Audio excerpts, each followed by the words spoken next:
Welcome to Profits in Process. I'm your host, Ryan Grant, and today's guest is Anne Dereaux. And you are one of my favorite people right now Oh my gosh. in this space. I know it is. It's like an honor. I'm No. humbled. I'm going to speak about you, not to you.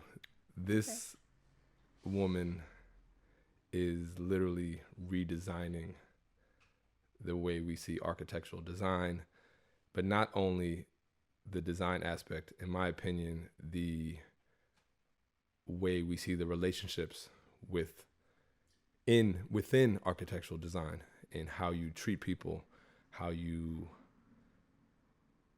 help actualize people's vision. And I think that it really speaks to it's a very community aspect for me, the way that I think that she approaches it.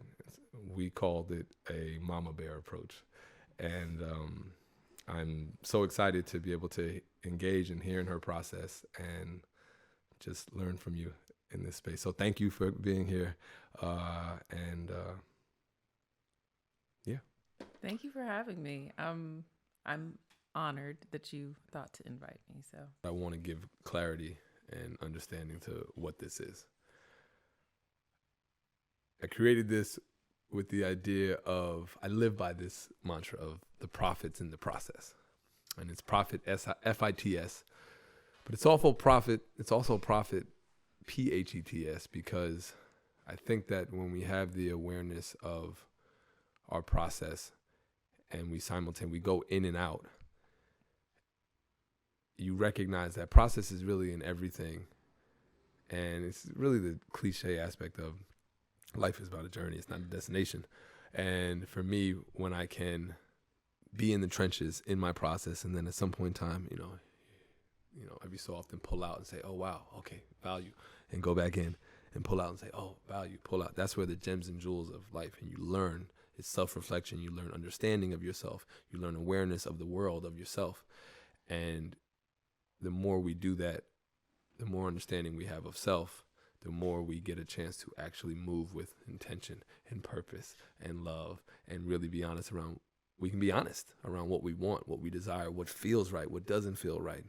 And I think that there's value in that, in hearing people's conversation and hearing their perspective on that. So I wanted to create this safe space for people to be honest and vulnerable, to have these conversations and just listen to their process and their perspective on their process, because that to me is everything.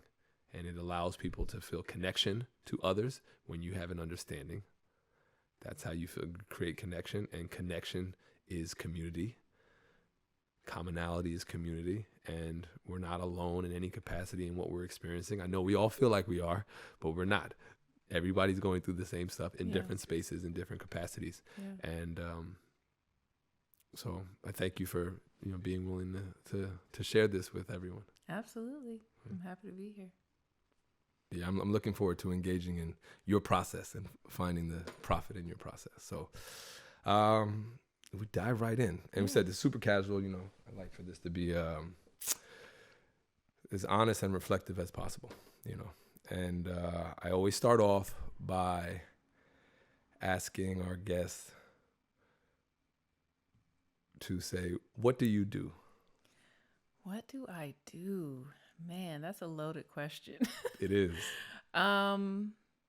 It's a loaded question because when I decided to go out on my own, which was only 2 years ago, I did not want to call myself an architecture firm, because I actually feel like that is very limiting to the breadth of things that I do as a creator.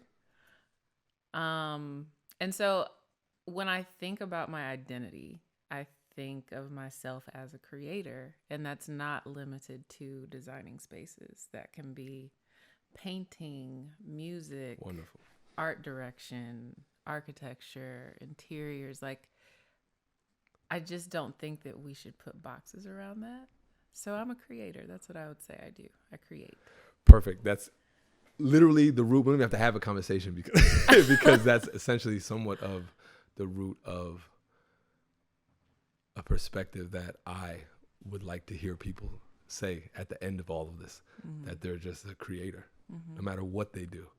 Yeah. So I really appreciate that. That's where you framed it. So in that aspect of you recognizing that you have been a creator, what got you? What were some of the things that put you in that space? And normally I would say like put you in that field. Like how did you get into that space where you saw yourself as a creator and in the field of what you were creating? Yeah. It started very early. I think, I was born to two very like academic parents. They met in medical school. My mom ended up being a psychiatrist. My father is a scientific researcher. And I really feel like my mother, especially, given what she had just studied, like she, Yeah, that's not the common. right. Like, so from a very young age, I remember going to my dad's office. When you're young, your parents are working after school, or I wasn't even in school yet, but it was like, what do we do with these kids? Where are they gonna go? Right. Yeah. So there were nannies, there were babysitters, but oftentimes I would just be at my dad's office. Like I would hang out in his office. I mean, this is at 2. Yeah. And so he'd be like, man, she needs something to do. So he would give me paper, or he'd give me this particular time. And I remember this like it was yesterday. And I was 2, but it's such a, how you have those memories that lock in. Core memories. Yes. I was 2 years old, and I remember him handing me this piece of cardboard, and one side of it was like shiny white. And he gave me a Sharpie. Yeah.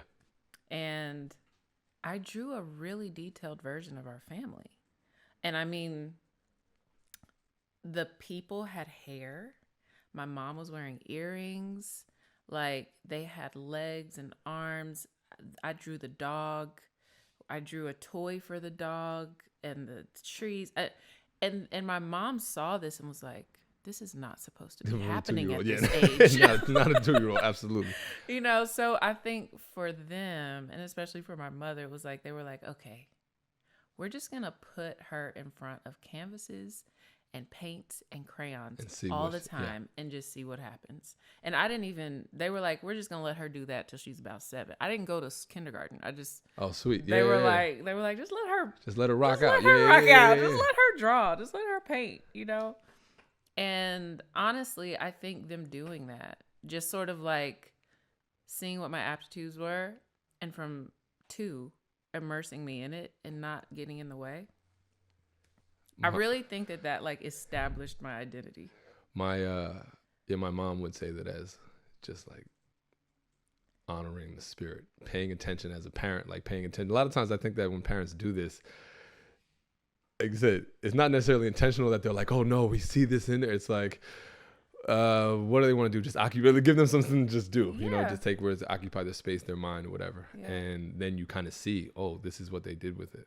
Mm-hmm. You could have taken that piece of paper and crumbled it and done something, or just taken it, crumbled into something and made it into something. They might be like, oh, she likes to do something else with this. Yeah. So but I appreciate that, that your parents were at least paying attention. They were present, right? They were present enough to see like what I loved and what I enjoyed. And they were present enough to get out of the way too. How important is that? Man, so there's another core memory, and this is the last one I'll share. You're good. But there was this this is a Blockbuster video. So I'm telling her my age, right? There you go. Blockbuster for all you young folks. But there was a Blockbuster video coloring competition, and I was with my dad, and at this point I was about 7. Yeah. And it was just a line drawing of Cinderella. And the coloring competition was for kids like 12 and under. But he was like, oh, this will be a fun exercise for you. This will be cute. You know what I mean? Yeah. So he gets brings the paper home, and I'm like, I'm ready to do this. Like, let's go. So I sit down and I immediately start working on it. And I finish coloring in Cinderella. And then I started drawing magic around her and like drawing her environment and like what she was immersed in. And Yeah. my dad walked by. He was like, Annie, you're supposed to stay in the lines, A little honey. too much. Like you. And I was like, Dad, that's the magic. There you go. Back off. I didn't say back off, but it Yeah, was like, yeah, that was yeah, the yeah, energy, yeah, right? It was like, wait, I was like, Dad, that's the magic. And I just kept drawing, right? And I won. of course you did. Yeah. No and surprise I won, there. And I won this little like Mickey Mouse telephone. It was so cute. Anyway. What in that, were they always supportive of that? Once you kind of, was there a point in time, at what age did you kind of let them know or communicate like, oh, this is what I want to do? Or was it really just a flow in regards to, I'm just going to? You know, I think it's interesting. I feel like there's like a certain perception of the youngest child of being like Youngest of how many? 3. Okay. Coddled or but honestly, my parents were too busy. Like they left me to my own devices. Okay, that's usually what the third child, the more children you have, they get the less, because it's like you guys figure out. Usually, a lot of times they're being raised by the other kids.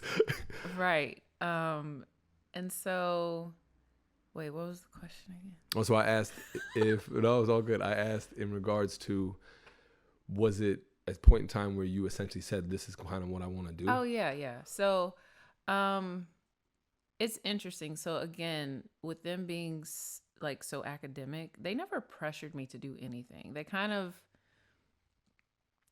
really allowed me to explore and do what seemed to make sense for me. And I was always very like equally left and right brained in that, in the way that I made decisions. And even when I think about the way that I made this choice now, I'm like, girl, what? You know, like so I knew that when I was in high school, I wanted to map my future, right? Yeah. And I didn't want to have to think about like where I'm going to school, what I'm doing, you know. So I was like, okay, I love to paint. That's my passion. But my parents are going to let me go to school for painting. So what can I do that allows me to be creative, but will lead to a career path, right? And so I was like, architecture. And they were like, really? We've never talked about that. What? Yeah. Where did this come from? I was like, I want to be an architect. And I was like 14, 15. That's wow. And then it didn't stop there. I was like, okay, what are the programs available, right? So there's a few different paths you can take to become an architect. There's you can do 4 years of undergrad in another topic and another subject with a different major, but that requires that you then do a 3-year master's program in architecture. Yeah. If you do undergrad if you major in architecture undergrad, a lot of schools, it's like you do a 4+2 for your master's. It's extensive, right? And then the 2 might be somewhere else. You like usually study somewhere else. Right. Yeah. But there was another option. Okay. It was like this accelerated option where you could do 5 years and you do more hours, but you get your undergrad and your master's. More hours? Yeah. Literally, my reference point for architectural studies is all the hours in general. So how do you do more? I don't know. All the people that I know that study architecture in undergrad, there's no time for anything else. Yeah. Well, I found there were a few schools that had this 5-year program where you could get your undergrad and master's after 5 years. And there were only like 6 schools that were doing it. Yeah. And so I was like, okay, I can get an academic scholarship, cover undergrad and grad school, not have any student debt. So I'm going to find a 5-year program and I'm going to apply to these schools, and I'm applying under this line because I want it to be warm. I had this whole system, right? It's impressive to be younger in age and have somewhat of a, like you said, a balanced idea of like a plan. I can appreciate it in the aspects in regards to myself, but it's not everyone does that. Like when I think about that, I was like, it's I think it's a reflection on my parents too, right? Yeah, you know, because the other thing that they did, like I said, they were pretty hands off, but they were very busy. So I remember I had like a hardship license, so I was driving at 14 because I had all these sports practices to go to. Yeah. And so I was. I mean, you were driving myself. Really? Yeah. At 14? Yeah. What? You can apply for hardship licenses if you don't have access to public transportation or people to give you rides. Oh, shoot. And so... I actually didn't know anything about that. I don't know. Everybody might, but I did not know that. Yeah. And so when they did that, though, they were like, okay, you need a phone. And what we're going to do, we're going to give you a budget of $500 a month. And you have to cover your gas. You have to repair your car if you need to. You have to pay your phone bill. So I was like a little functioning adult. Oh, you were an adult. At 14. You out here, you mean, you had, yeah. I had to like understand responsibilities, budgeting absolutely. and taking care of a car and like, you know. So... Yo, what? I didn't know. This is phenomenal, man. Holy smokes. Now I'm not surprised about any of this. And so you know, so I chose. I wanted to do the early. You know how you can like apply early. Yeah. You can do like the early application for college, and so that's what I did. I applied like my sophomore year instead of my junior year, or something like that, where it was like I knew that it was not something I'd have to think about as I went through high school, right? So I got into Tulane and I got an academic scholarship. It was a 5-year program. And I was like, cool. My life is set for the next 8 years. Great. Right?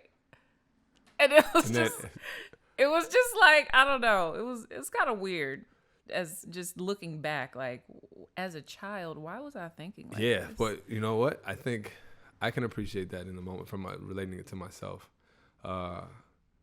Having somewhat of an idea around like what I wanted to do. I wanted to do a craft, not knowing how it was going to end up or actual, you know, like in the sense of, I don't know what the end game is with that. I'm not really worried about that, but I do know that on this path, I need to do certain things. And I could clearly look at certain things, and those certain things might be individuals or a school that wouldn't work for me. I'm like, no, if I hang out with those folks, that's not going to help my path.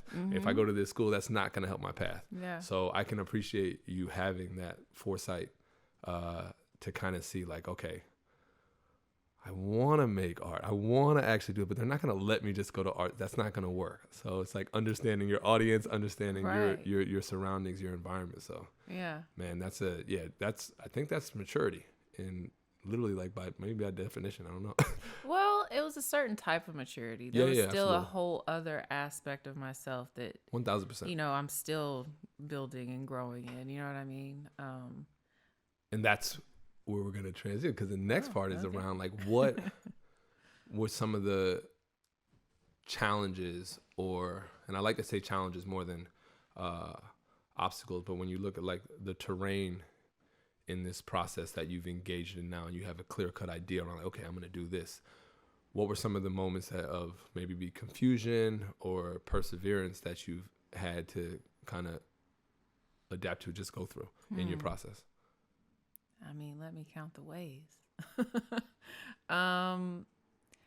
Well, I guess not everyone might know the numbers, right? But Black women in architecture is very rare, you know?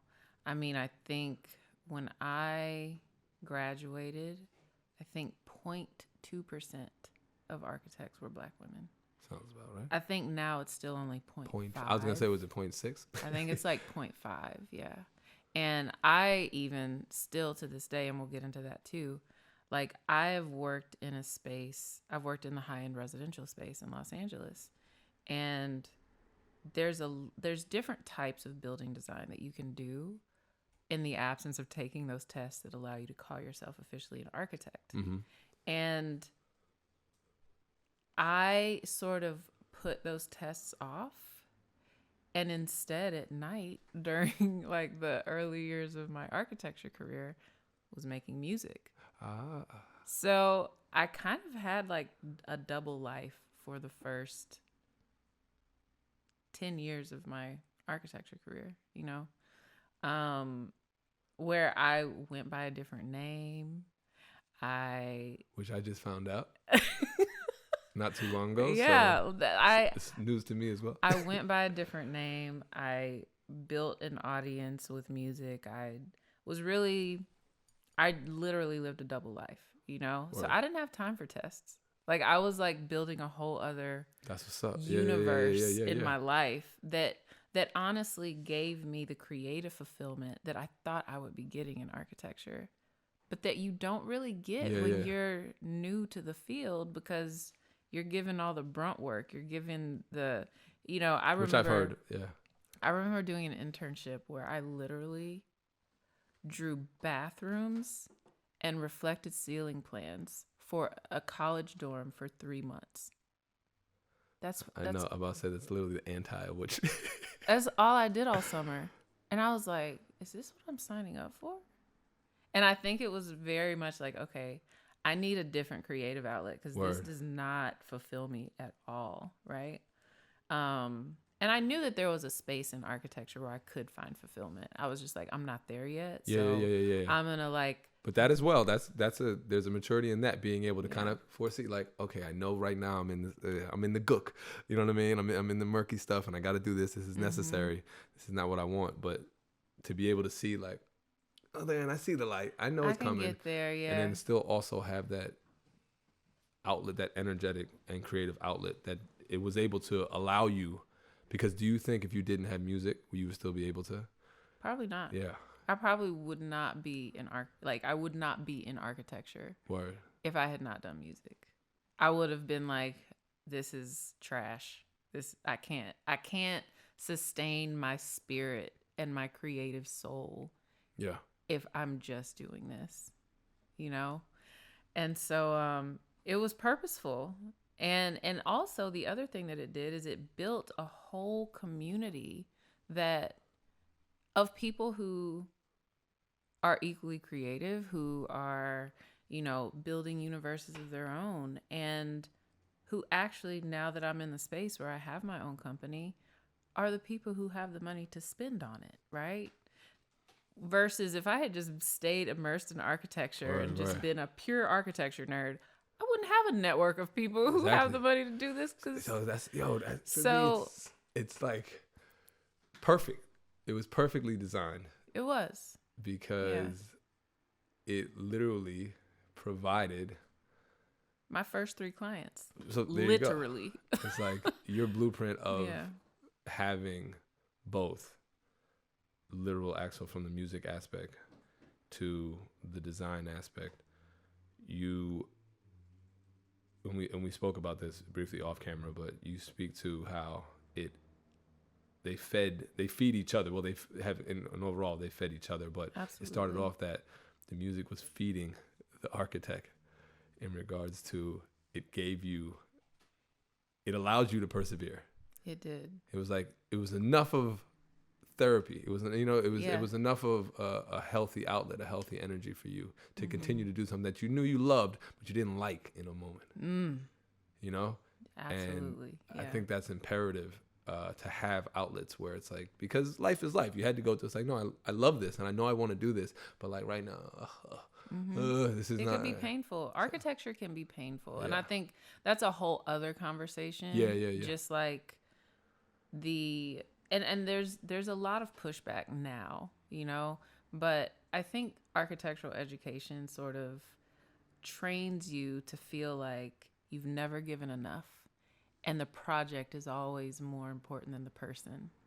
And I think that speaks to a whole larger conversation. Yeah. But you can always give more, and you can always be self-sacrificial because the project is what matters, right? And what that does is then that feeds a whole, zombie generation who will go work for a firm and give everything for peanuts. I mean, it's like a systemic problem that is being addressed. That's why you're here. Yeah. To redesign that whole paradigm around the idea of what work looked like. I think that's right now, these people and you and a lot of other women and men as well in these that are changing the framework of what our societal structures look like in regards to how and why we do things, how we work, but not only how we work, why we work. What is the point of doing these certain things? So no, I appreciate that. And that is literally, I think, if we didn't talk about purpose, I think that this is what you're doing through action right now. What are some of the things that you kind of recall like early on in your process that have been like pivotal for you to to help kind of, get your point in regards, you spoke in regards to music, and we can kind of just kind of add on maybe some details in that space. In terms of, you know, I think that there's something that happens when you're working in these corporate structures, especially as a woman and as a minority woman on top of that, where you sort of like put up with an insane amount of passive aggressive behavior, passive aggressive insults, just like people underestimating you. And there's like the awareness that came from like me making music as this like independent entity, and understanding that things I was creating were helping people and connecting with people. And it reinforced the idea that like my purpose was bigger than just sitting in an office and drafting houses. Yeah. Right.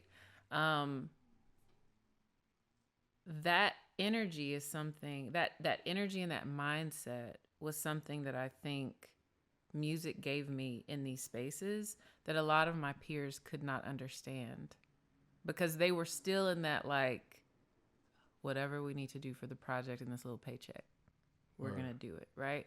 So that, but staying true to that took a level of like energy and output. I'm sure. To walk into the office every day and say, I'm not going to let these people make me believe that my purpose is less than what I know it is, even though this is where I'm at right now. Like, and I think like walking in every day with that attitude and that presence, and knowing that there was a bigger purpose at the end of all of this. Yeah. I mean, I feel like when you ask about process, that's something I had to wake up every day with my mind set on top of getting the job done and on top of getting the work done. It's like having the mindset that I know this is part of the journey, but my purpose is bigger than this, and staying true to it. Because I remember when I actually quit my last job, it was Mother's Day of 2021. It was the middle of the pandemic.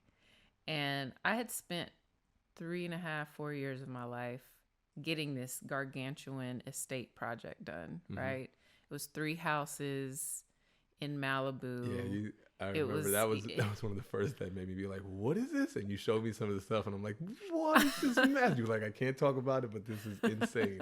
Yeah, like, so I'd given so much of myself to that project, and it was coming to a close. And I remember my boss at the time, my supervisor, she was like, Anne, we have another project for you. Mind you, that every year that I worked on that project, I was like, this is great, and this is going to be a great project. But, at my last firm, I was a designer. I was managing my clients. I was like leading projects. And while I was leading this project, right? Yeah. But they never made me feel like I was in the driver's seat. And so I kept telling them, I was like, you guys have sent me backwards in my career. So the next time I'm on a project, it needs to be a project where I'm in the driver's seat. And they gave me a new project as if we'd never had that conversation. Oh. And I just remember being like, I didn't know what my plan was. I didn't have any clients. I didn't have any projects. I just knew I couldn't keep working there. Yeah. And that I couldn't work for anyone else ever again. And that's a self-awareness that I think a lot of people probably wish they had, or there's also, and it's funny, I think there's also probably a self-confidence and sense of self that I think a lot of people probably would like to hear you speak to, because even though I know that that's something that you knew you couldn't do, I don't want to minimize it and act like it was easy. In a way it was. Okay, well, there you go. Perfect. There you go. It was easy Speak because... to that. What made that process easy? It was easy because I would rather be piss poor than to continue to be in a space where I felt like I was being stuck, Core values. where I was just stuck. I was like, I would rather be poor and figure it out. And I knew that I would. I knew that I would figure it out, you know? Or So I trusted myself, and I knew that. I also knew, though, as much as you walk into a space every day with a certain mentality, if the messaging that you're getting back on a daily basis is just coming at you that consistently, it's going to start to seep in. yeah, It's absolutely. going to start to seep into your self-belief and your, who you believe you are. And I was like, you know what? If I stay here any longer, I could start to get sucked into that. Yeah, you would easily see like, oh no, I could see how someone could. And just get comfortable, Yeah. like, oh, I make decent money and this is cool and I'm Such fine. a valuable thing when you talk And about so I was like, it was very easy. I remember she told me I had a new project, and I said, let's have a call. And we immediately had a call. She was like, so this project, and I was like, let me just, before you introduce me to the project or the team, she's like, what, you're gonna quit? that. Actually, It's like, yeah. ding ding. I was like, yeah, I need to turn in my resignation, because this is not what my life is supposed to look like. Oh word. I'm so. You have a perspective that not only because it was broader, because of the other outlet that you had, the therapeutic sense. It allowed you to, number one, continue to see what is possible for you, while helping you step into that space every day to kind of see like, you know what? No, I know my value. I know what I'm worth. I know, and it's like, yeah, I can continue to do this. And then at some point in time, it's like, nope, I'm done. And I have enough personal fortitude to still continue to understand, like, hey, I'm out of here. If any point has there been or was there any doubt in this process? No, I don't think that I doubted myself and my fortitude. Sweet. Is to immerse myself in the design space and thrive, because I've spent 20 years building a hard skill set that had legitimate market value. And you don't plant seeds for that long without there being fruit eventually. But sometimes you have to. That's an understanding. You have to be intentional about harvesting it too. Word. And I think part of the comfort of working for other people is that you think that the fruit of someone else's tree is nourishing and fulfilling enough, but you've planted all of these seeds of your own, and you don't know what kind of fruits are going to come out until you take the risk to actually stand under the shade of your own tree. Like, Yeah, no, absolutely. So, yeah. I love that you said that, and this is why I have my notebook out, because it just reinforced for me. I used to always tell people, well, what are you doing attribute-wise to enhance yourself? Whether it is studying, training, building skill sets. And I literally call it like attributes. Like I like to add to my attributes of who I am. So when I put myself forward out in the world, I do feel comfortable to either be in conversation, to say, oh no, I can help with that. I can be of usage. Yeah. You know what I mean? And be of help and service in many capacities, whether it's just in thought, Yeah. So that's why I read.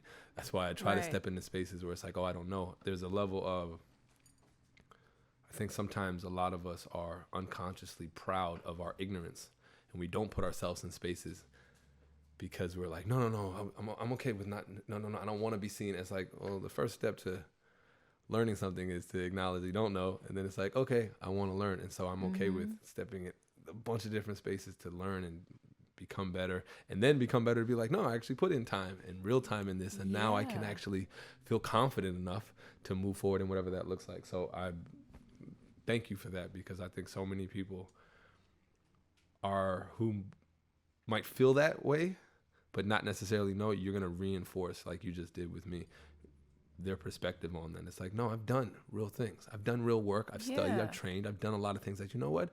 I should be confident. And because failed. I know. Yeah, absolutely. And tried and learned. And, you know, this is something that I've learned from hiring as a business owner, right? Yeah. You can get someone with 10 years of experience. Yes, it does.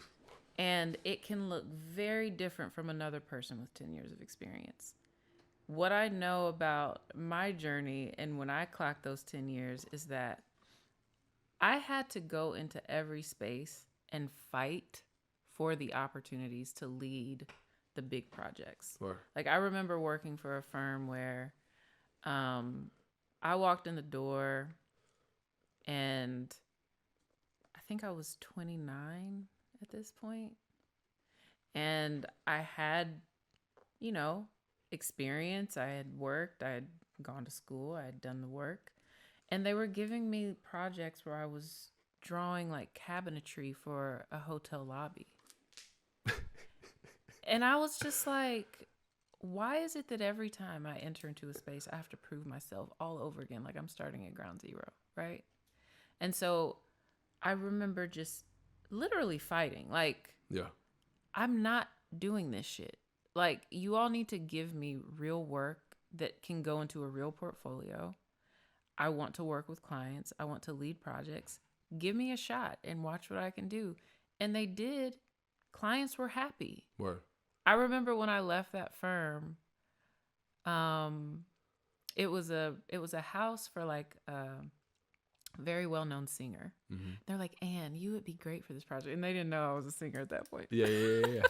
But they were like, Anne, you would be great for her. She'd really like you. You should do this project, right? And so I remember I was told I would be lead designer, but then there was this, you know, more senior male person who kind of like elbowed his way into kind of taking over, right? And I remember going into those meetings, listening to what this woman wanted for her home. And this senior architect then coming back to the office and totally ignoring everything she had said because he had some design idea in his head that he wanted to execute and thought it would be cool to do with her money. Word. Right? And so we had like 3 design presentations showing what he had designed. And just to give you a brief explanation, it was sort of like these volumes that had pieces cut out to allow light in. It was a cool concept. Yeah. It was cool. But this woman said she liked cave-like dark spaces. Yeah, and he put a skylight over her bed. I mean, it was like... total opposite. It was the opposite. I was like, it was unbelievable to me. And I could tell she was about to fire us. Yeah. Every meeting we went into, she was more and more upset every time, right? And so I remember he went on maternity leave because his wife had a baby. I took that model and I redesigned the whole thing. I changed everything and made it what she had asked for. And I remember we presented it to her. She cried in the meeting and was like, I never could have imagined that I could actually, one, afford to build my dream home. Word. But I also didn't think anyone would ever be able to capture the vision that I had for it. And she cried in this process, right? And I remember that sort of really solidifying for me, this is exactly what I'm supposed to be doing. I think that just speaks to how you are changing and recreating what the environment looks like in design. Because we've had conversations about this, about how you perceive your relationships with clients and what it looks like in regards to your vision of how to create a space for someone else. Mm-hmm.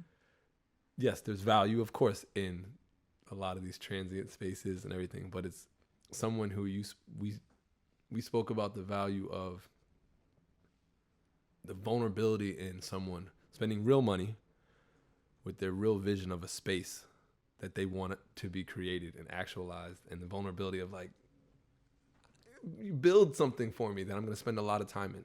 Yeah. That my thoughts, I need to feel safe in this space. Yeah. And, you know, when you talk about feeling safe in a space and a home, to me, no better to have a woman design that in the aspect. So I think that it really just reinforces again how you're changing and just creating an entirely different way of looking at all of this and how to implement it into the, you know, people's visions and execute for people from a very loving and nurturing place. It's like I said, you know, I like to say you're like the mama bear. You know, it's, you know, I'm not the only one doing it, right? Absolutely not. Yeah. But I would say, excuse me, I would say that, like, I do have a unique approach. And I would say it's unique because I grew up in a home with a psychiatrist. Wow. And I've always said that I think designing homes is half psychology and half design. I think everything is. Yo. Yeah, it is, because you're literally you are going through a process with someone and extracting what you can that they don't even know how to express. Word. They don't know what they want to ask for. So you have to, like, make them comfortable enough to not just talk about their house, but the way they want to exist with their loved ones. The way they want to live until the end of their life. Because the space that I'm in, it's like I'm designing dream homes. Yeah, I'm designing the space that people are sort of allowing to define the pinnacle of their life's work. There's a lot of weight in that. Oh, that's heavy. There's so much weight in that. It's so every decision becomes monumental for them, and you have to give them the grace and the patience to allow that to be a big decision. You have to create safe spaces absolutely. Whether it's the hardware on your bathroom cabinets or you know, the curtains that give you privacy between your bedroom and your children as you're going through a divorce, and these are literal real stories. Exactly, but that's real. And I think there's no way that most people are thinking from that space. But I just really appreciate that, because I'm big on macro, micro, and there's a full holistic awareness that you have in all these spaces. And so I thank your parents for giving for you staying on your path, but I thank them too for helping you develop just a well-rounded way of looking at the things that you do. Well, and I don't think I've not always been perfect at it, and I'm still not. You know, I'm still learning and growing through that process.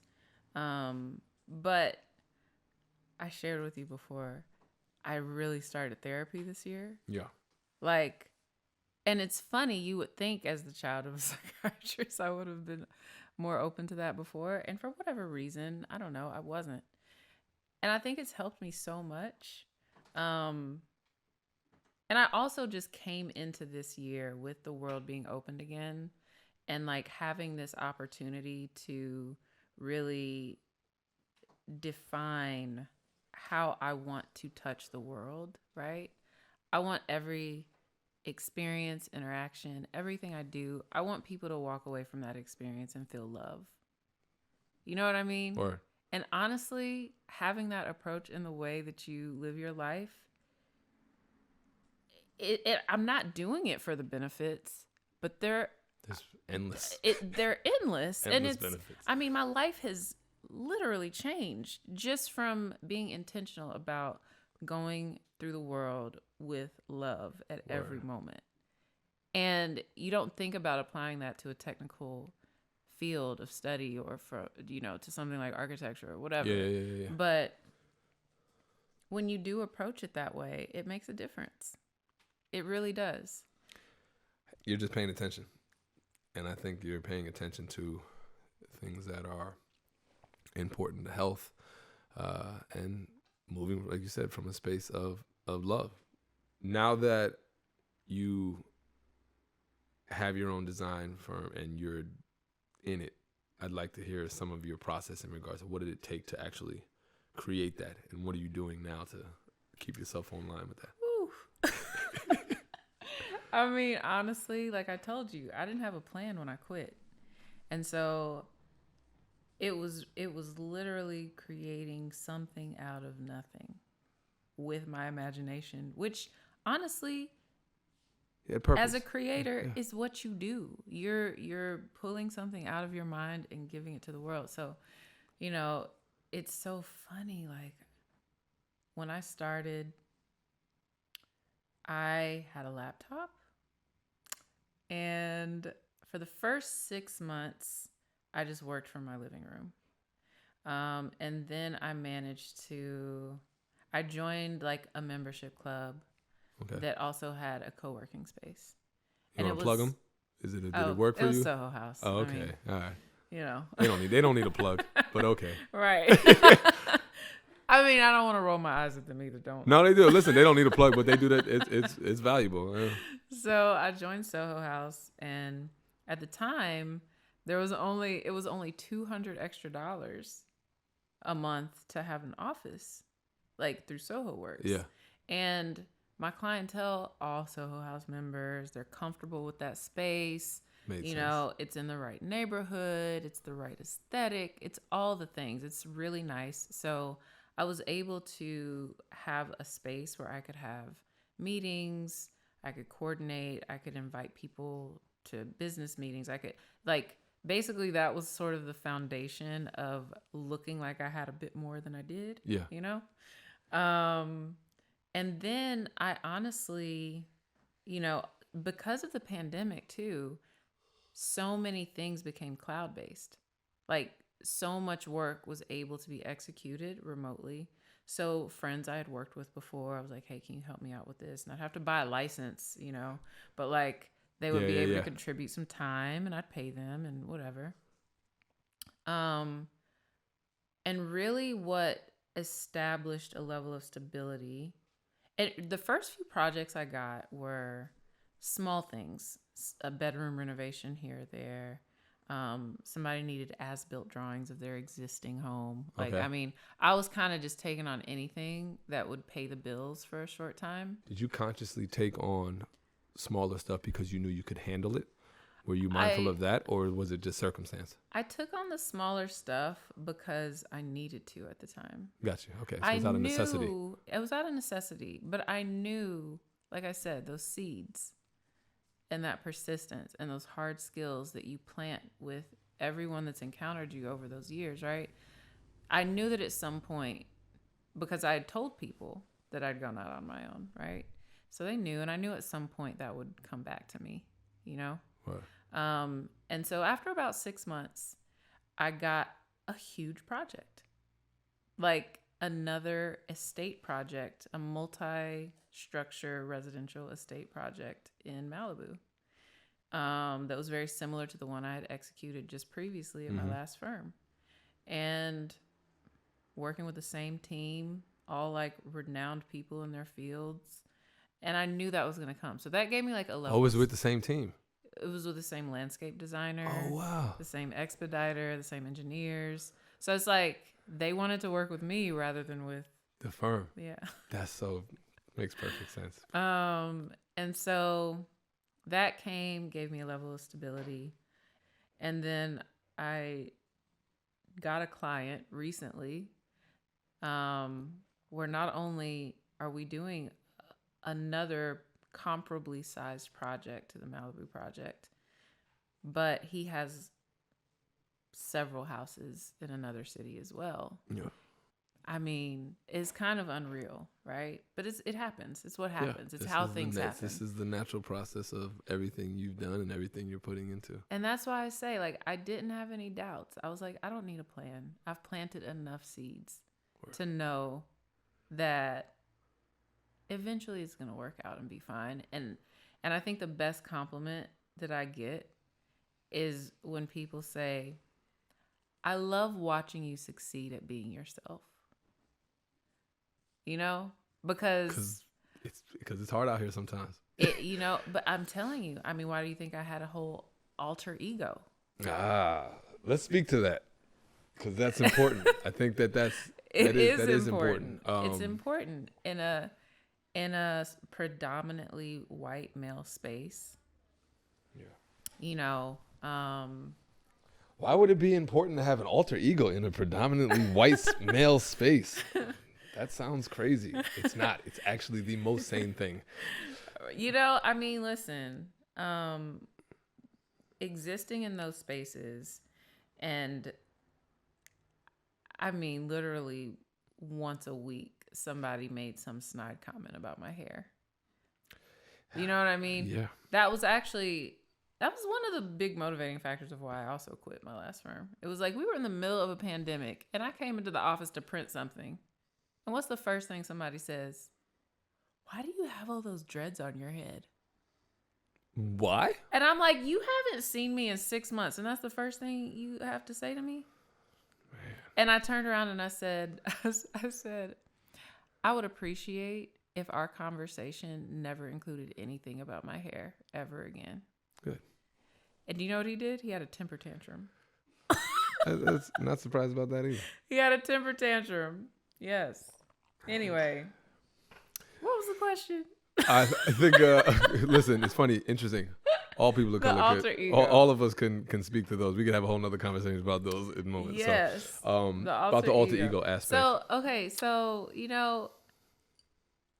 I did that out of necessity too, because I was building a music space for myself. And I didn't want to apply to places and have them Google me and say, she doesn't take this seriously. She's a musician, And so I made another name. Word. And that's where I built my music platform, right? Yeah. It was like another world I could exist in and actually be myself. I didn't feel like I was being myself under my government. You know what I mean? No, yeah. But I was surviving under my government name, right? And so you fast forward, and when I went out on my own, I was like, I could go out on my own under my real name, but that would almost be more of a lie. And the other thing that I thought was really important is being an example of someone who doesn't look like, when you think of architect, what do you think of? Just like, what's the first image that comes into your head? For me? Yeah. Building. No, a person. Okay. Like, what kind of person? Oh. What kind of yeah, okay. A technical person. That pops in, but what do they look like? I've consciously tried to read, but it's only a white guy that has glasses. Right. Yeah. So, which is so crazy because why the fuck? Why? But I know, but it's, you ask anybody that's what people think of, because that's just what it has been historically. Yeah. Word. I can't be mad at history, but we're here where we are now. And I decided when I went out on my own, I was like, you know what? When people Google me, what they're going to find right now is music and some fun little cute photo shoots. And you know what I'm saying? Yeah. And it's okay, because there needs to be a shift. Step into that, yeah. There needs to be a shift in what people perceive in terms of like who has the competency and who is able to do this high level work at like, in this sort of, in an exceptional way. I don't know. I mean, like, so it's so funny. I went into a meeting. With, and on this project, I'm the designer. So I'm doing the interiors. And so I'm collaborating with an architecture team. And they were like, the first thing, they were so curious. They were so confused when I walked into the meeting, because they had, of course, Googled me, right? And because I just went out 2 years ago, my projects aren't built yet. Yeah. And I can't actually publicly talk about anything that I did in other firms. Like, so I can't show anything I've done over the past 20 years. So you're like, so I'm kind of starting. Believe me, I promise you, I build stuff. I can do this. Right.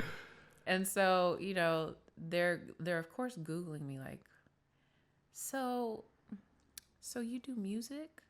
These architects, right? They're asking me this. I said, I'm so glad you asked me that. And I said, I actually just did music at night while I was working in the architecture space for the last 20 years. And I worked with so-and-so. And these are all firms that are at the level that they're at. So they're like, you know, like well-known, respected firms in LA. So they were very familiar. And then they were all like, oh, so you're an architect, you know? I was like, well, I'm a designer. Yeah. You know, I was like, I'm finishing my tests, but yes, my capacity has been in the architecture field.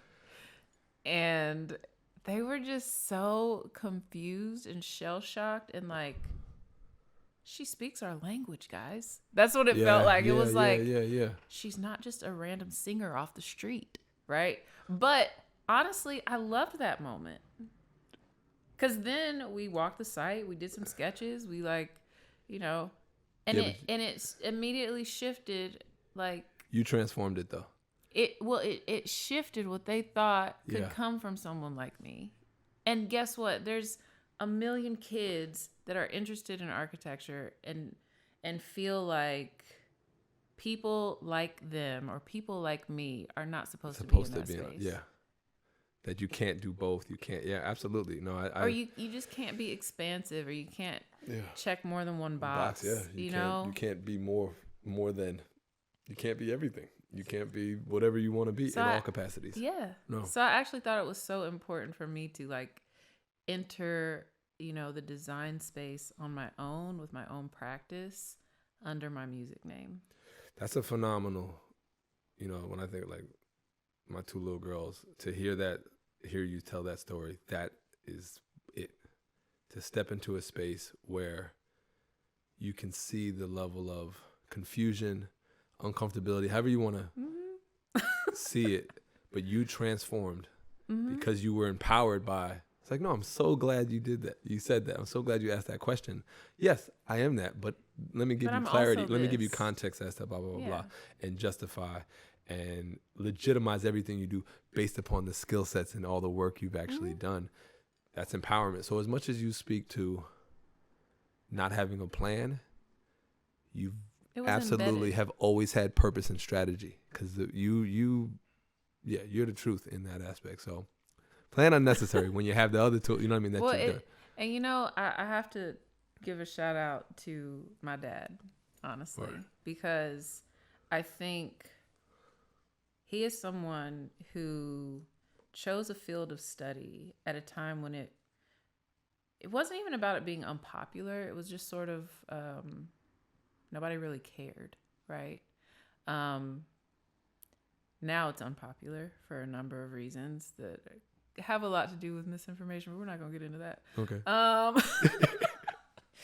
But, you know, he went into a field of study where all he cared about was helping people.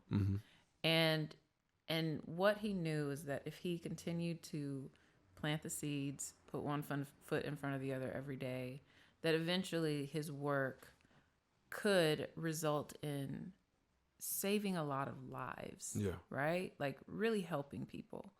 And there was no expectation of accolades or acknowledgement or anything. And in fact, his greatest discovery came the year that he thought he was retiring. Oh. And it wasn't about the acknowledgement though. It was every day planting the seeds, whether he would sit in the shade of that tree or not. Yeah, that wasn't the point.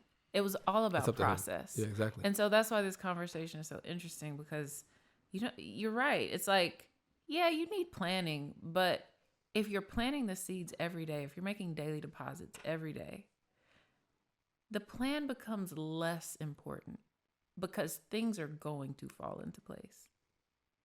You know? No, 1,000%. I think that then that helps like transition into my obsession, and not obsession, I guess my idea around like the profit, and like let's talk like where you see like value in everything that you're doing now. It's like we do what we do a lot of times and we're in our process, and I think that that's important, to be engaged in the process and where you don't actually recognize what you're doing. And then I think sometimes we are able to pull ourselves out from a vantage point and see, oh, I can pull from this now. I can pull from this aspect in regards to how I see myself or what I do in the next. It's like to learn is to profit. If you can learn from something, absolutely, it's a super profit immediately, because it allows me to take that next step maybe a little differently or maybe the same. So how would you say that maybe your personal constitution, if any way, has adapted or changed based upon the things that you've seen that have been valuable in your process? And when I mean personal constitution, talk about maybe your diet, your relationships. And when I say diet, I don't mean just your food. I mean literally everything you ingest in your space, your ecosystem, your relationships, diet, lifestyle, across the board. It's interesting. I literally just talked to my mother about this morning, because I feel like for the first time since the pandemic, I think work for me has always been like a comfort zone in a way.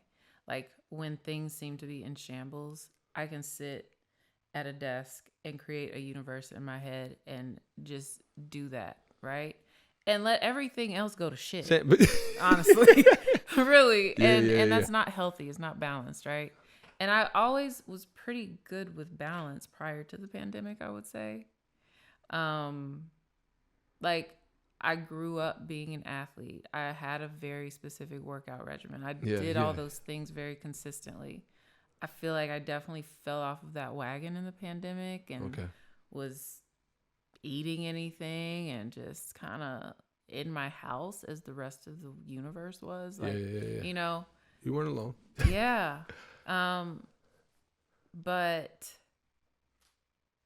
I think again, coming into this year, I told you it was a good time to talk to me because I know I'm getting, people don't realize I'm getting you before it gets too big. Or I'm not gonna be able to get content. You're getting me at a time where I feel like I'm truly balanced and healthy again. Word. Right from the pandemic. Oh, I know. You get too big, you're not gonna be balanced. You're not gonna be able to take time and have these conversations. I understand. No. I mean, so literally this week, I would say this week is the first time I have felt like my normal, balanced, disciplined self. Oh, wow. That's beautiful, though. Since the pandemic started, seriously.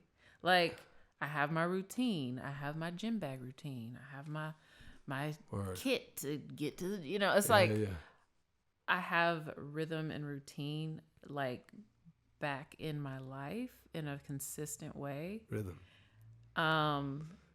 And I haven't drank alcohol. I haven't, I don't know. I just have I value feeling good and having a clear mind more than anything that could distract from that. So whether that's going out late, honestly, I go to bed at 11 o'clock at the latest. I don't drink alcohol. I'm kind of boring, but I'm doing everything that makes me really happy. And I think that's beautiful. And I don't know if that's answering your question at all. No, it is. I think it's full circle in regards to I think of the micro aspect of you saying I'm catching you at a really interesting time. That just reinforces for me that I'm kind of in line, because I hope that this conversation as well just falls in line with you falling in line and just kind of adds to that. So you saying oh, things are in line for me, I'm like, oh, great, because things are in line for me as well. And part of us being able to do and you feeling comfortable to do this and be in a healthy space is great, because I want you in a healthy space. I want to have conversations with you in a healthy space.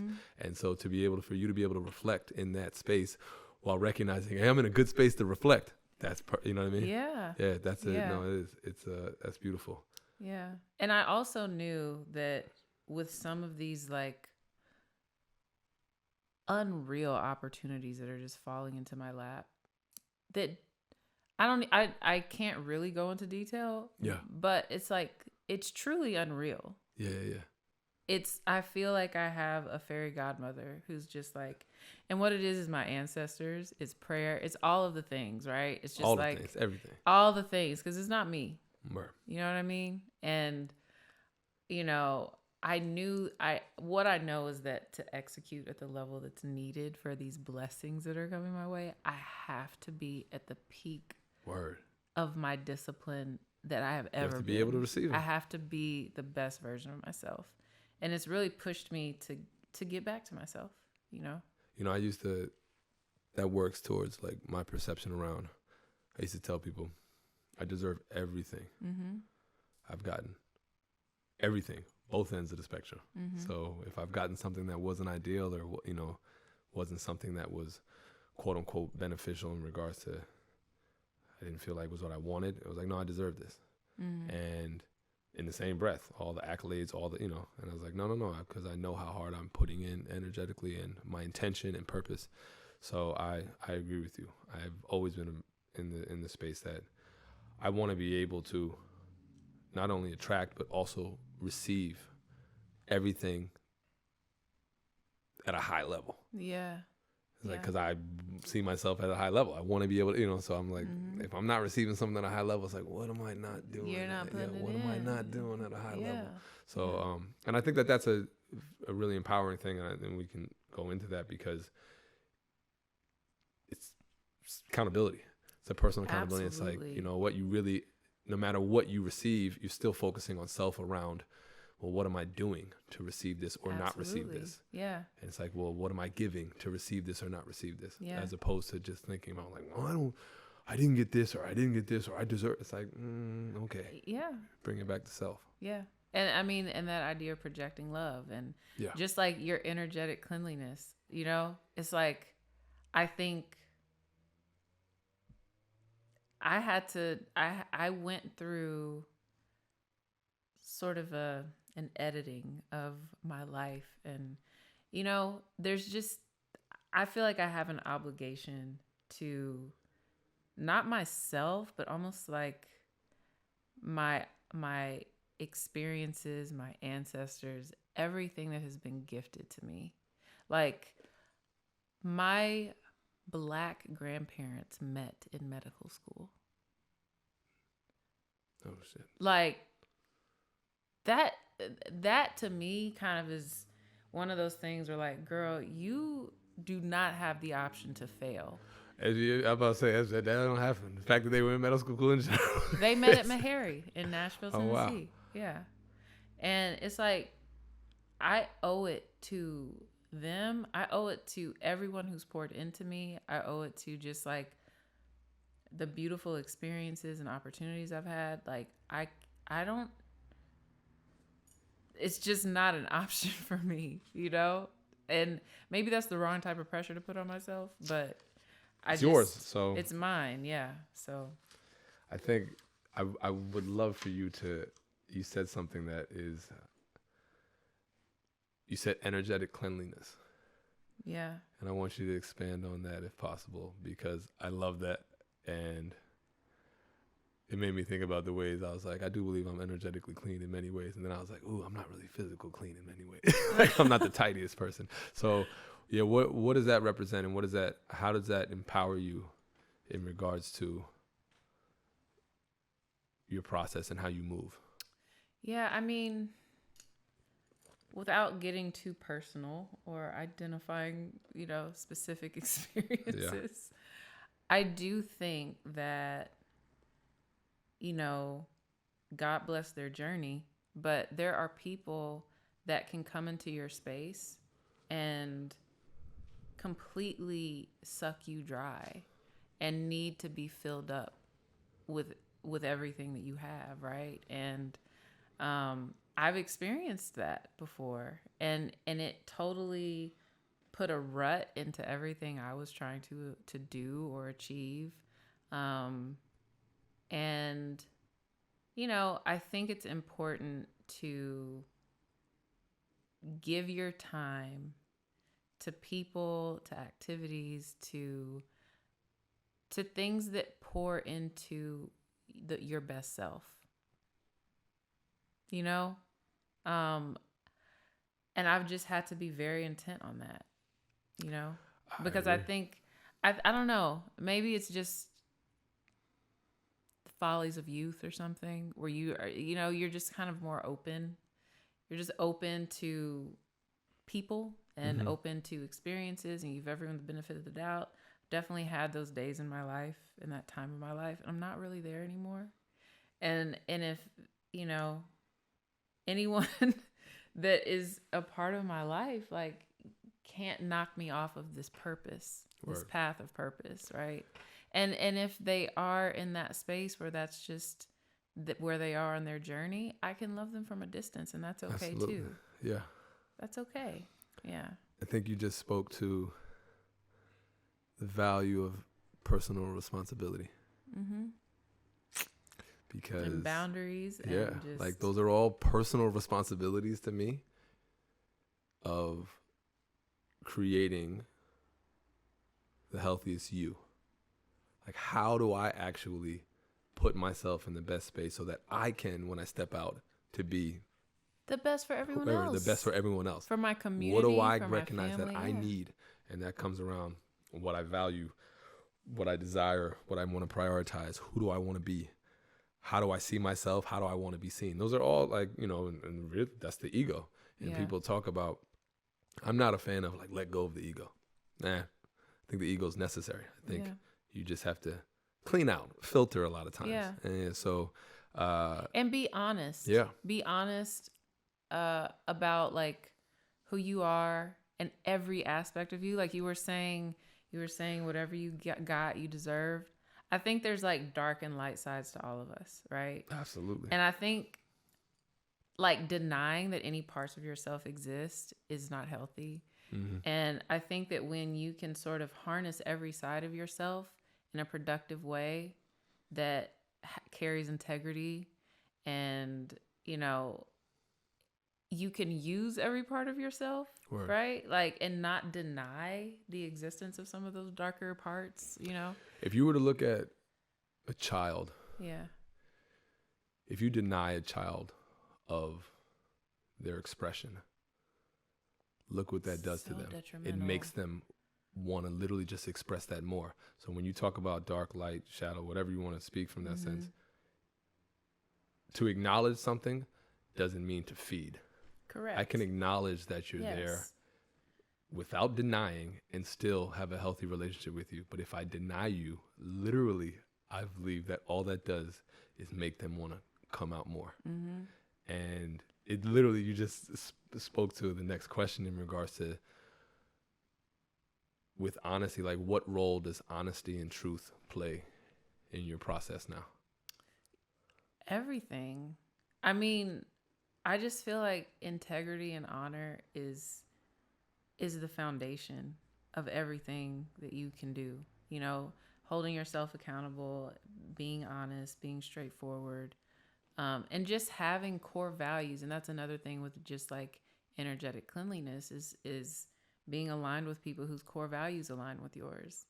You know, like, I'm not interested in being around people who want to sort of, like, skirt the truth and get away with what they can get away with, and kind of, like, teeter totter on the edge of, you know, doing the right thing to get by. Like, let's just be honest. Let's just be straightforward about what we're doing here, you know? And I think that's, you know, core values are important. And yeah, so truth, integrity, honesty, that's the foundation of it all. And honestly, if you put that first, you're not going to end up with you're going to end up with a network and a community, whether you're super close to them or not, where it's like there's not going to be a lot of blowback. People might have their own issues or their own stuff with you, but that's about them. It's not about you. It'll be love, though. Yeah. It'll just all be love, regardless. Yeah. It'll be like, hey, we'll figure it out, and then it'll just reinforce. Right. What does success look like to you? Man, success is being able to, like, success is being free. Success is being able to be free. And when I say free, Like, this is a kind of a funny analogy. It's an analogy, so don't take it too literally. But I had a friend, and she was expressing some of her frustrations with her husband. He had like hurt his finger and couldn't do anything that weekend. Like, he was hurt his finger and was just a baby about This it. is a literal story. You know, everybody knows it because this is every man. Oh, okay, go finish. You're good. And so, but she had plans. She had all this stuff she was gonna do, but she canceled everything. She was like, "I'm gonna make sure you have food. I'm gonna clean up. I'm gonna just make sure you're good." And then they had to travel, I think, that Monday. And as soon as he was better, he was just up at it again, doing what he needed to do. He packed. Okay, good. He never acknowledged that she had sort of gone out of her way to make sure he was good.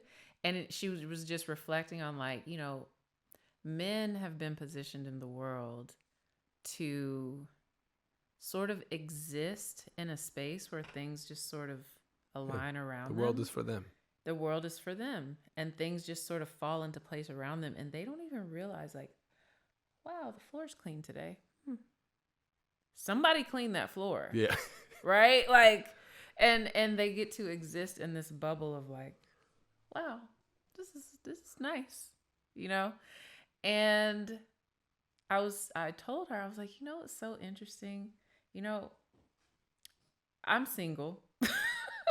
And I was like, I live the life of a man in a way.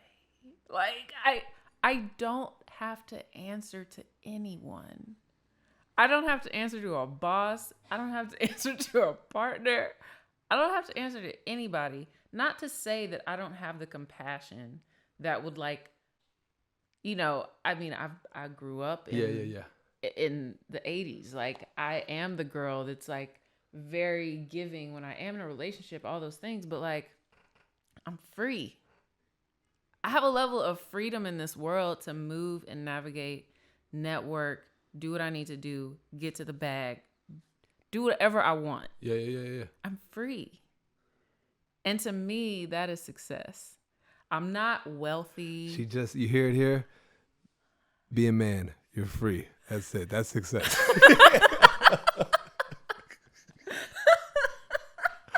No, but that's the total opposite. But listen, I know that, like I said, it was an analogy. No, I It's not understand. literal. I get it. Trust me, I understand. But I'm free. Like, I feel like I'm free. You know what I mean? And to me, that is success. Word. So I feel successful. I'm not where I want to be. I'm not. Sweet. I was gonna ask that. I haven't reached the pinnacle of. And you know what? I've stopped trying to define what the pinnacle of success is, because every time I do that, something comes into my life that far surpasses what I thought was possible. Far surpasses. And so that's why, again, we go back to planting the seeds. You plant the seeds. I'm not going to say you don't need a plan. Of course you need a plan. Yeah. But honestly, those seeds prepare you for what is going to come your way. And if you plant those seeds with integrity, and you plant those seeds with purpose, and you commit to giving your best to everything you're doing, I just really do think things fall into place. Word. What is your relationship with the idea of failure? Failure is necessary. Like, I could look at my music career and say, I had a great time and I made an impact and got, million something stream, whatever, but I didn't get to the point where I could be self-sustaining from music alone. So did I fail, or was I successful? I don't know. Yeah. But I could look at that and say it was a failure if I was defining it from a monetary standpoint. But literally, that experience in music positioned me to start a design firm. Did you feel free when I was making music? Yeah. Oh, hell yeah. Well, then you just told me what your I success felt looked so like. So free. you were successful? Yes, I was free. I made hardly any money. I took 1 year off from architecture to release a project. And I was so happy. I was so broke. I was so broke, Ryan. I do not know how I got through that. I don't. I have no idea. I did my taxes that year. Oh, it was painful to see how little money I made. But in retrospect, I don't remember being unhappy or struggling. See how that is? You know? So, yeah, I think freedom is success. Wonderful. How? And I also think, I don't know, I'll just say, like, failure, things don't happen to you, they happen for you. I know that's sort of a cliche saying. It's real, but though. I don't really think that failure is failure. I think failure is repositioning. Okay. You know? So. Where are you now in regards to, tell me where you foresee in regards to your focus and discipline. Like, what is it going to take right now? What do you believe it's going to take right now for you to accomplish what you... Man, I mean, I think it's going to require really taking care of my mind and my body just so that I can execute, you know? So that's why I'm like, I had to get back into this space of routine and discipline to, like, you know, make sure my mind could perform where it at the level that it needs to really do all the things that have been put on my plate. Word. You know? Yeah. In what space would you say, in regards to your process, do you feel that you're the most wise? Yeah, now you got to big yourself up.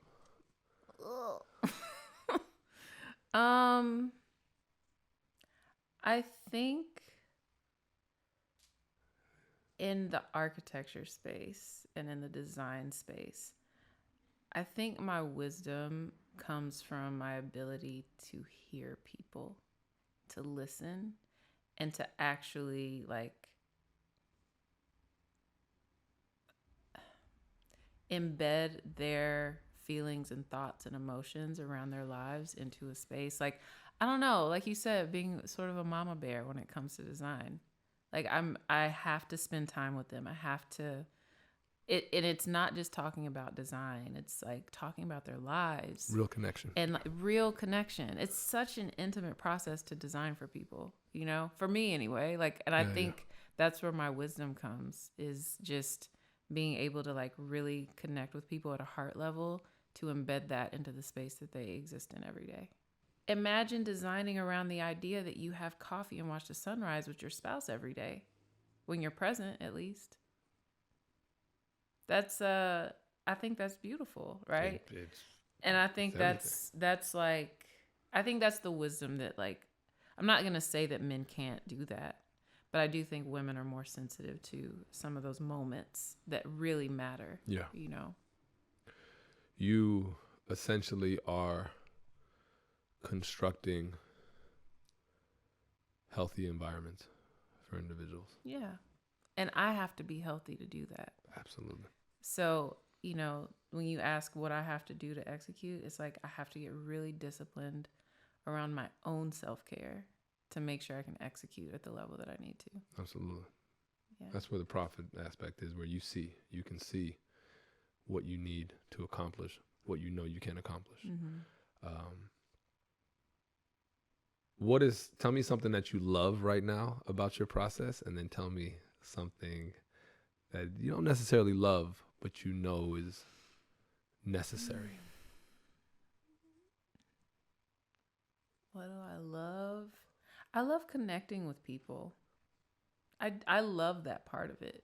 And I think that was why it was so hard for me to sit and draw bathrooms in my first internship. I was like, this is not it. This is not why I'm doing this. Like, you know, I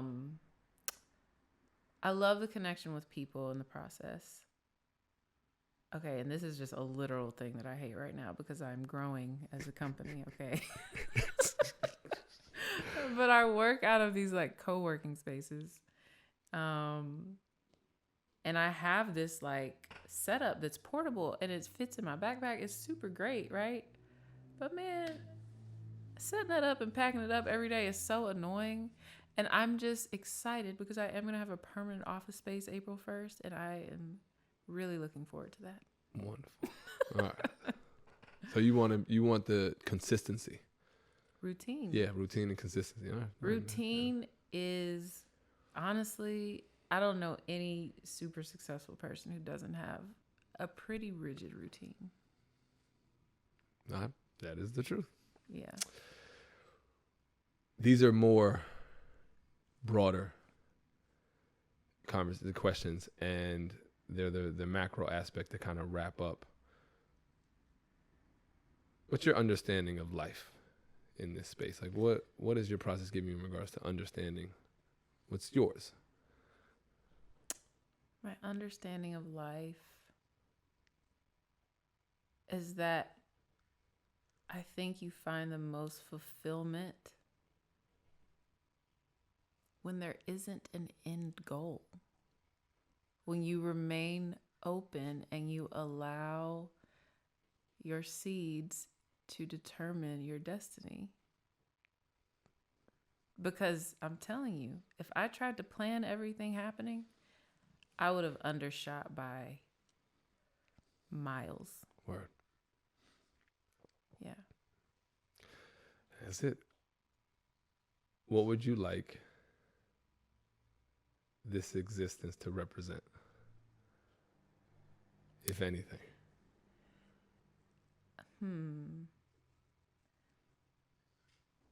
Freedom. And I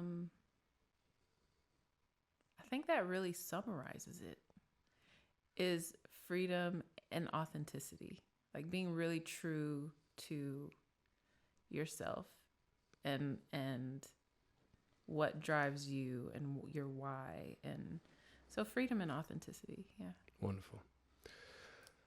I started off by asking you the first question around what do you do? And you gave the perfect answer. All answers are perfect, but you gave a perfect answer. And I always end with,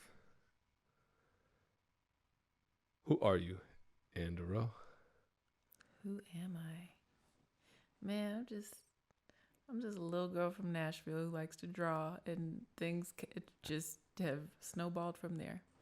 Sweet. That's it. That's perfect.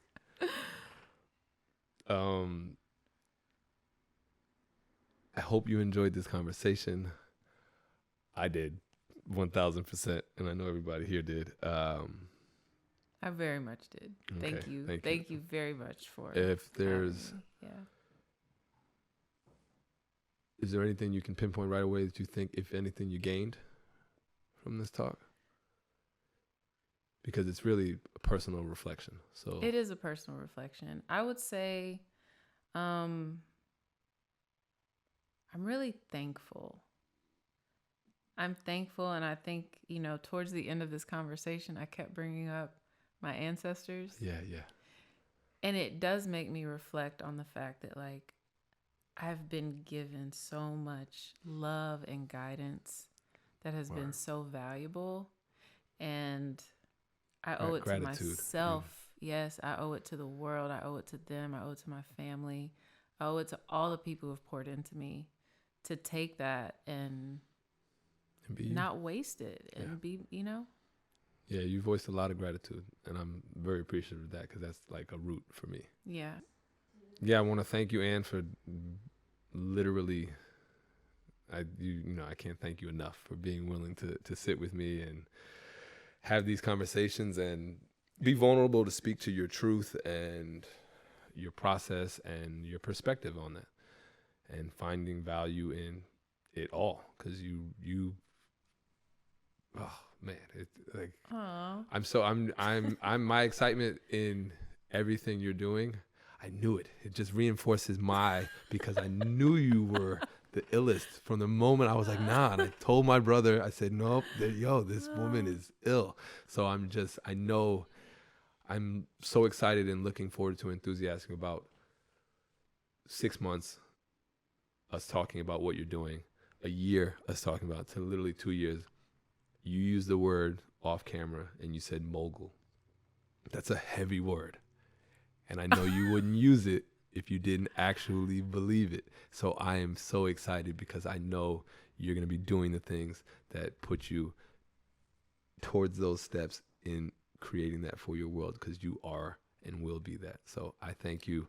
And man, thank you for being a part of Profits in Process, because you are the embodiment of that. Thank you, Ryan. I'm you're gonna make me cry over here. No, but I really appreciate coming, and thank you for the opportunity to reflect in this way. You know, you don't get this deep in therapy all the time. You know, those sessions are 45 minutes. I know. See, yeah, no, yeah. Well, I appreciate it, because it's twofold, man. It is. This is the best. So, thank you again, and I hope everybody appreciated this, and thanks for listening.